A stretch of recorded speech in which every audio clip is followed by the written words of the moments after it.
And now, podcasting from the great city of Anchorage, Alaska, in the largest state in the country, this is the Upper One Podcast with your hosts, Scott and Eric. We're here. I can't believe it. We're almost to double digits. What do you got to say, Eric? Instead of just staring at me with that blank smile. We're here. We're here. And not so much, but the social distancing is still here, but I don't think it's being enforced as much, is it? Well, it's good to see businesses getting to start to open back up. It's been a long time coming, and I know everybody's been itching to get back out and be able to get a haircut like Tim told us about last time. Yeah, how was that?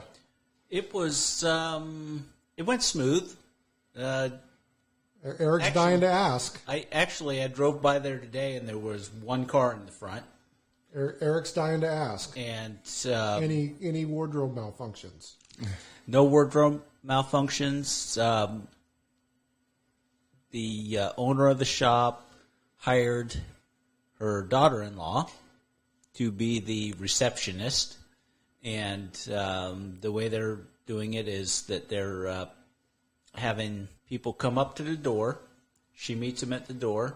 She takes their name. If they want a specific barber, then they tell her, and then she gives them a number. And then when the number comes up, she comes out with a little whiteboard that has a number written on it, and you get out of your car and you go into the shop, and you have to sanitize your hands and wear a mask. I just had a thought about that. It just popped into my head. You know, watching college football, these quarterbacks get up and get under center, and they look at the defensive formation, and then they back up, and they look over at the sidelines, and they're holding up those big signs that, remember, like Oregon used to do it?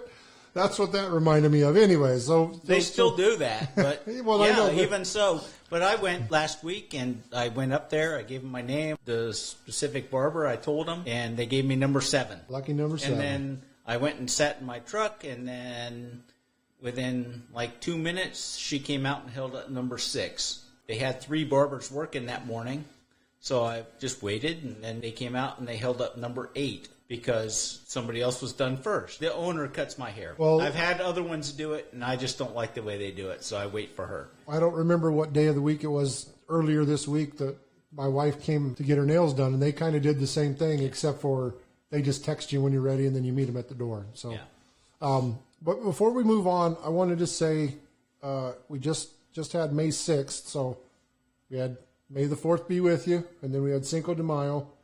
Well, May 6th was Nurses Day, so in honor of that, you know, both of my sisters are nurses. They also had, did you guys know that they had a Thunderbird and Blue Angel fly over in New York? I don't remember the route they took, but they flew over a whole bunch of places, New York, and it was like a 40-minute flight, just to, you know, all of them in formation, just to thank our hospital people, you know, our nurses and doctors and everybody. So I thought that was pretty cool. And I heard that they also... did Houston just the other day. Oh, that's cool. But yeah, just to show support to the hospital staff and everybody that's doing their thing. So let's get on to a little bit of stuff that's happened here local. We've talked about our businesses slowly reopening in phases. I think we've moved on to a second phase. I'm not keeping track of all that stuff yet because, you know, they initially slowly started it with a certain amount of numbers. Tim knows a little bit more about that, but, you know, where the tables were 10 feet apart, and now that you're allowed to have a little bit more capacity. But one of the big things in Alaska is we kind of have, it's not a lottery, but, you know, our Nenana Ice Classic. Up in Nenana, they set that tripod out on the ice, and then... Yeah, and you make guesses. Yeah, you make guesses. So at the Nenana Ice Classic, you guess which day and about what time that tripod is going to flip over into the ice and break through and stop the clock. When the ice goes out, it trips the tripod over. And people win some money. Pulls a cord on a clock. Whoever guessed that date, that time. Yeah, and I don't know if it goes down to the second. I can't remember because I'm not. It has been. Down to when you make your guesses, I think it's just the hour and the minute on this day. You don't have to put 45 seconds. I don't think you do that. But anyhow, April 27th at 12:56 p.m., that tripod tipped over and stopped that clock. So I didn't look to see what the purse was this year, but, you know, somebody won some money.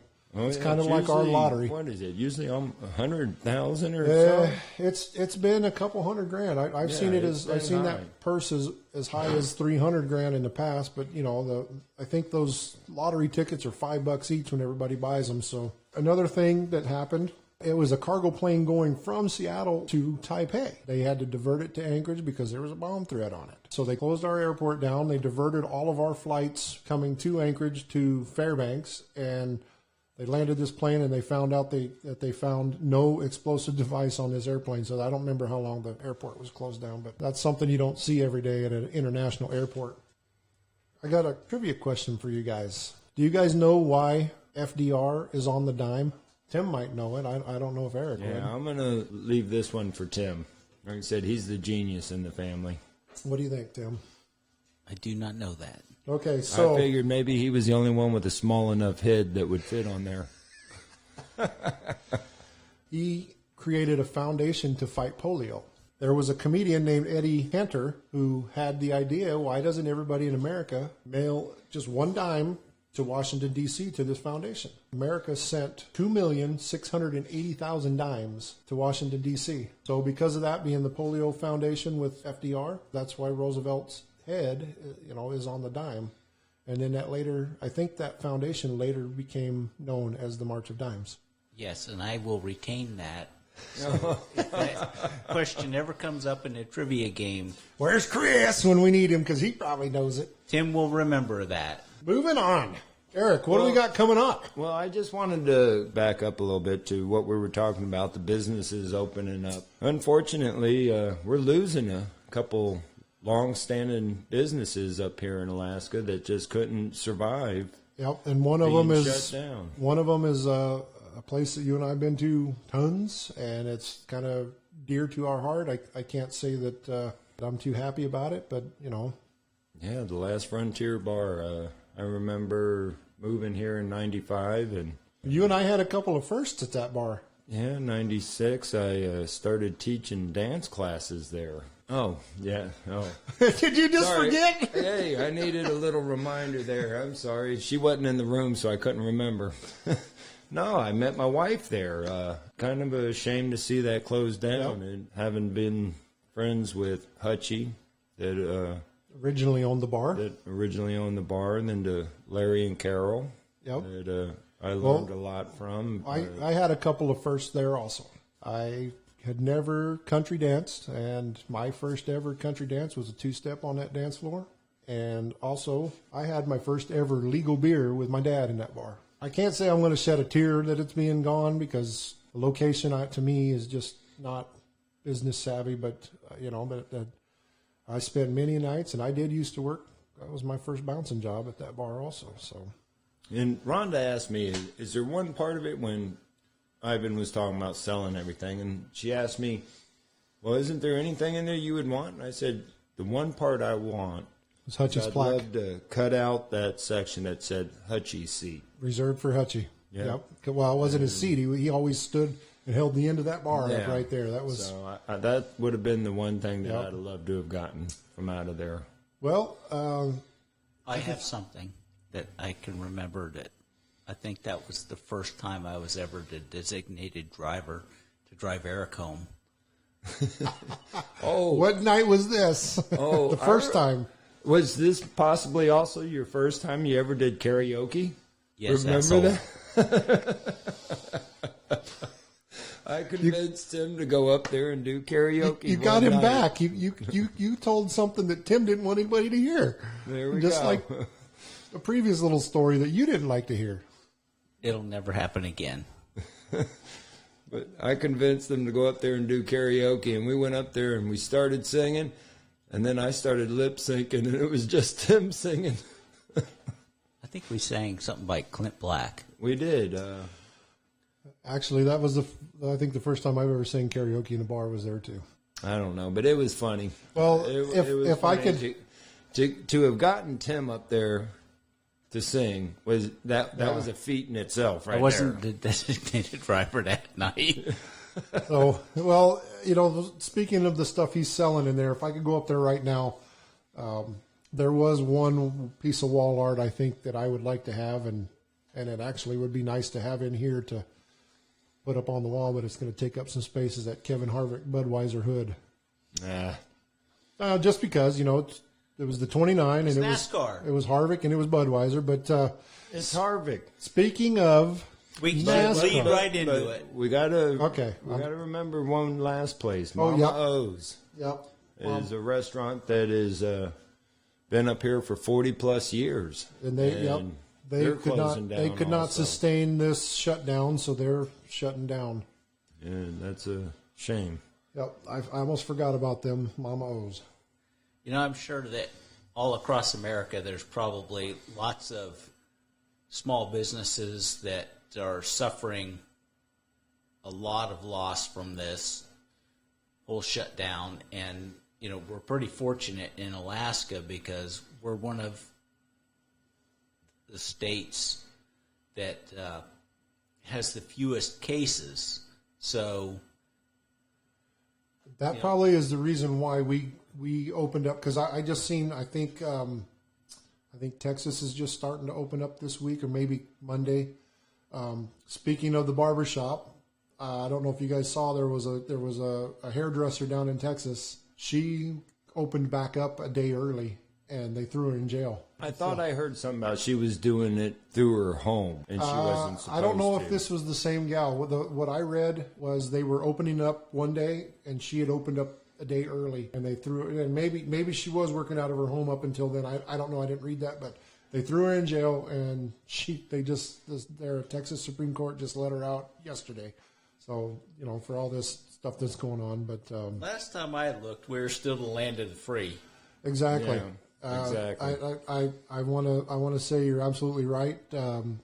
Without us being a political or religious podcast, to me that's infringing on my constitutional rights. So, But at the same time, you know, we had a bad situation that we had to get under control, you know, before it really overwhelmed the country and could have gotten really ugly. yeah, well, there's a lot of debate.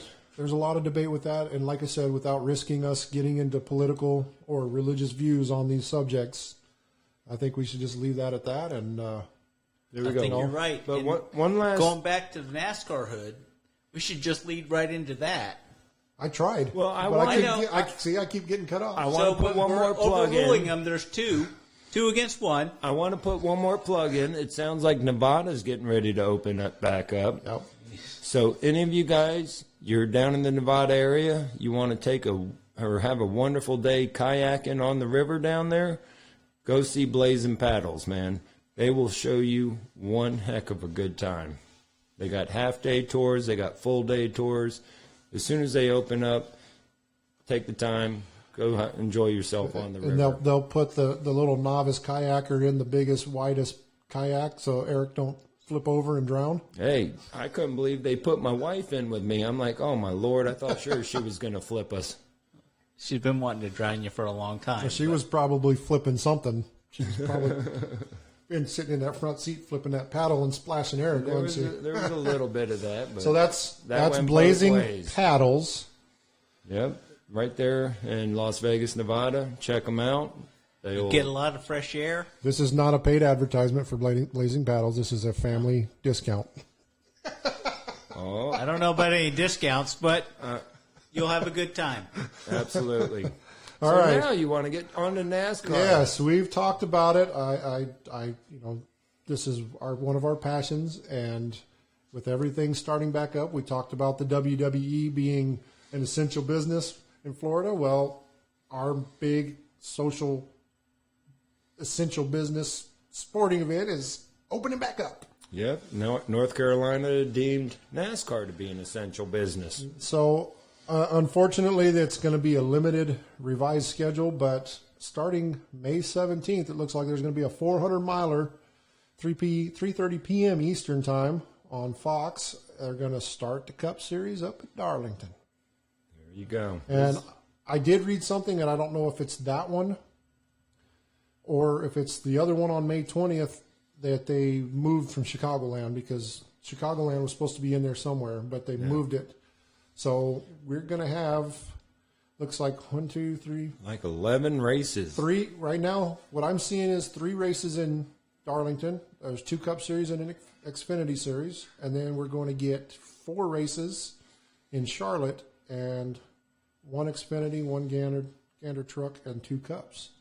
So right now that's 7. I haven't seen any of the newer stuff yet, but it does say that I thought by this week they were going to announce some more stuff. Yeah, I saw a couple things where they were opening up some more. But the amazing thing is, Ryan Newman is going to be back driving. Hell yes. After that I know, horrific wreck in Daytona.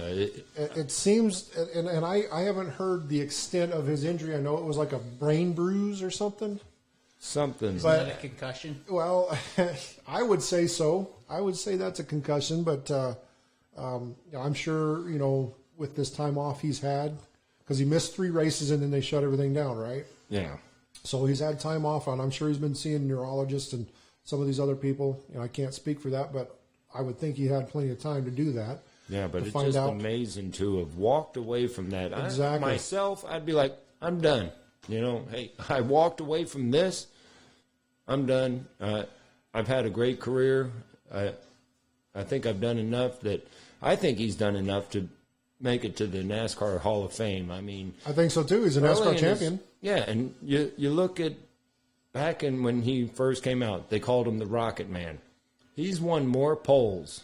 I mean, he was just. Well, he's been a great driver, and he's been initially that's where I was going. So he really is a rocket man. He didn't get the title Rocket Man because of his poles, because he hadn't won all them poles by then. It was because he has a degree in rocket science from Purdue University, and so with all of that set aside, I think with what he's done, because part of that crash saved him was the Newman bar. Yeah. Now there's I think there's an Earnhardt bar and there's a Petty bar, and now they're adding some other stuff to that roll cage and the A-frame posts and stuff like that. Strengthen that driver's compartment. So there's going to be a whole lot of stuff extra NASCAR's instilling for safety, but Ryan's not the only one. No, we got another one. We had some situation on this iRacing that caused a driver to kind of get booted, and I'm not going to go into that because, like I said, political issues to me. But one driver did get booted out of the car. He lost his sponsorships. He lost his ride. One of our guys' best friends that he came up with in the ranks is coming back out of retirement. Yep, we're getting a former NASCAR champion, Matt Kenseth, is coming out of retirement to join the Chip Ganassi racing team along with my boy, Kurt Busch. Yep, joining his previous teammates from when he was at Roush, right? Yep, they were teammates early on in their careers, and so I think between the two of them, there's a lot of knowledge there. They're going to make that Chip Ganassi racing team something else. I think Matt had been in racing a few years before Kurt came in, but from what I remember, they were with Mark Martin back then, but they worked together real well. So, now they're going to be in a different manufacturer together, because back then it was Ford. Now they're going to be in a Chevy together, but I don't see why that's even better. Exactly. I don't see why they wouldn't work together and be able to stomp some mud holes and walk them dry, right? Like I said, and the cool thing is NASCAR has made it to where Ryan Newman and Matt Kenseth are still eligible for the championship chase this year. Good deal. I mean, what do we have? Even though they've missed, because they've missed. They haven't been at every event. Yeah. Typically, that would take you out of the... There really haven't been any events. We've had Daytona. There were 4 races. There were 4 races. So Daytona, Las Vegas, which I was there, California, Phoenix. But like I said, NASCAR rules are typically you have to run every event to qualify for the championship, I believe, is that rule. I don't know the exact rule on that, because if you remember, I think it's all points, isn't it? It is points, but you still have to have a minimum amount of races, I would imagine. But because if you remember, Kyle Busch broke his leg, and he came back and he ended up winning the championship. Well, they gave him a waiver that year to make him eligible. Of course, he came back from his injuries and won he won. 3 races. I think he won that year. I think he was the NASCAR champion that year. Races. I think everybody deserves a waiver this year. That's probably part of it. With extenuating circumstances. Honestly, I like to watch car racing. I don't plan my Sundays around it, or my Saturdays for that matter. But I think America will be happy and embrace some live sports. Yes. Because the sports fans in the United States are ready to see something live. I don't want to watch a Super Bowl where I knew who won. I liked watching the Tampa Bay replay. Yeah, but I knew who won. I knew who won, too, and I was happy.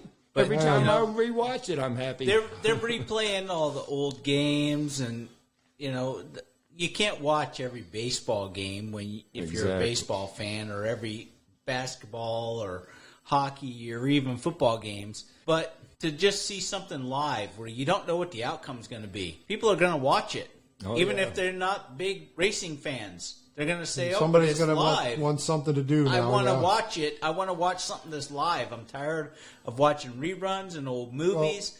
And with all of these reruns, I've seen a lot of them, and it actually confused me the other day. I was watching something, I turned it on, and I thought, well, that's not right because they're not racing, but there was a race. They were broadcasting an old race.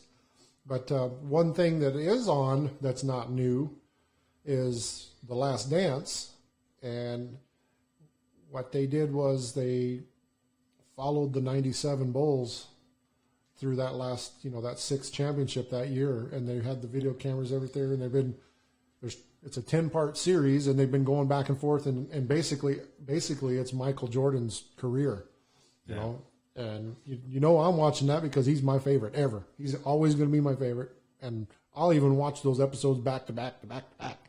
So wait a minute. So Michael Jordan, isn't he the?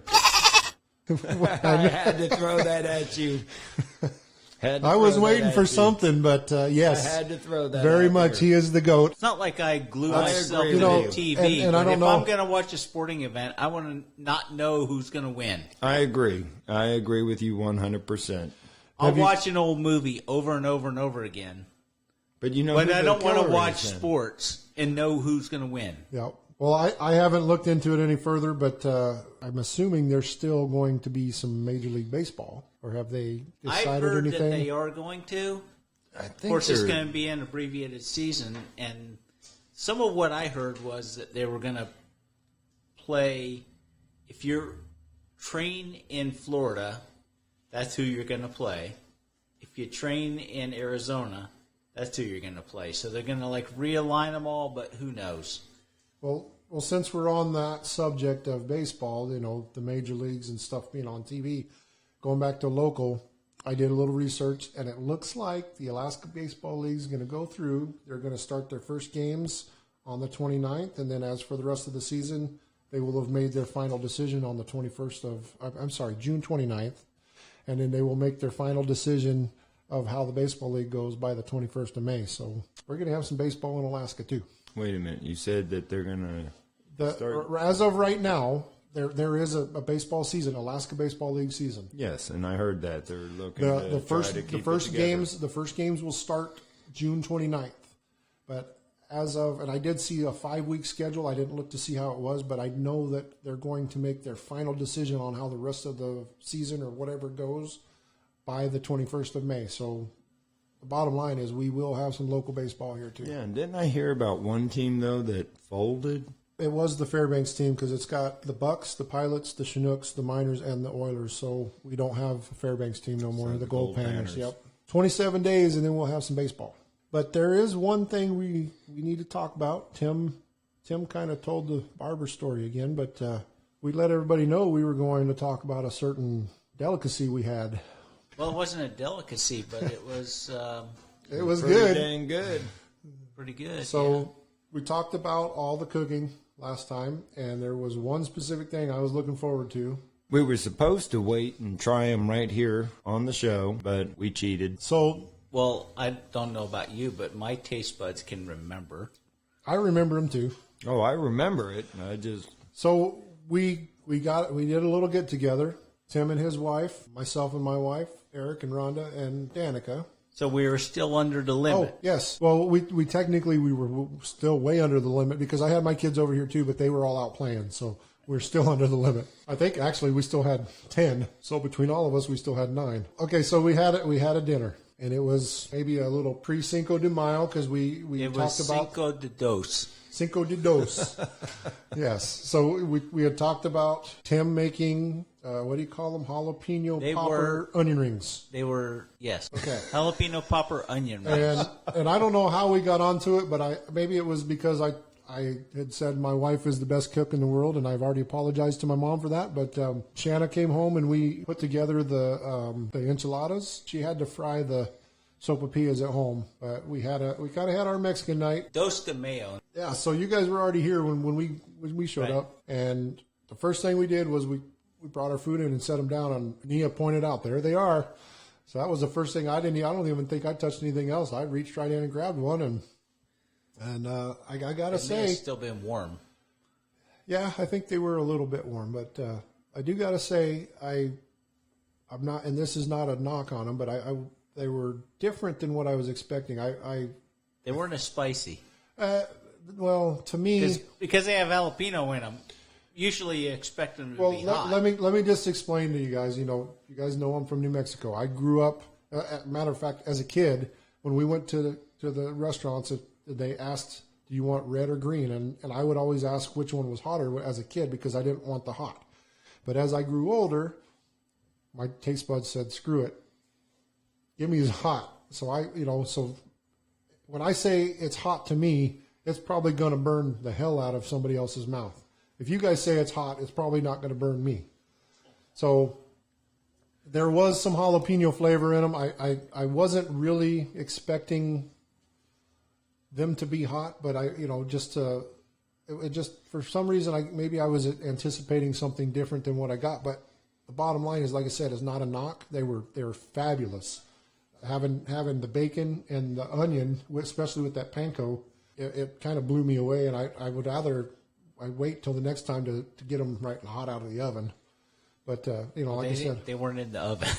Well, It came out of the fryer. well, But, you know what I mean. Fresh out of the pan. Well, I like stuff spicy. I like it hot. If somebody tells me this is the hottest hot sauce that you have ever tasted, I want to taste it. Yeah. So when I was making them, and the recipe only called for 3 jalapenos, I put 8 jalapenos in there. Well, but I also know the heat comes from the seeds and the ribs that are inside there. So I did a really good job, like cleaning them up, because some people, Eric, can't stand the hot stuff. No, I don't mind the hot. No, honestly, it's because of my wife. She can't eat really hot food anymore. So I tried to make them to where they were a little bit milder, and I made them way too mild. If I make those again, well, there's no if. There's a when I make those again. There you go. Then Leave some seeds in. there's going to not be seeds, but I'll leave the ribs in. Yeah, you don't have to leave all of it, but you can cut it out to where, because those ribs, when you look at a jalapeno's green, but you cut them open, those ribs are more yellow or white color. Yeah. And you can just cut them out and as much of them as you want. I don't really want to chew on the jalapeno seeds, but I will definitely leave more of the white ribs in there. Well, that led us to Rhonda later on, because we had enchiladas and Rhonda made tacos. And as we were sitting outside, she absolutely fell out of her chair when she had that first bite of them enchiladas. And so she's like, "You got to tell me this recipe."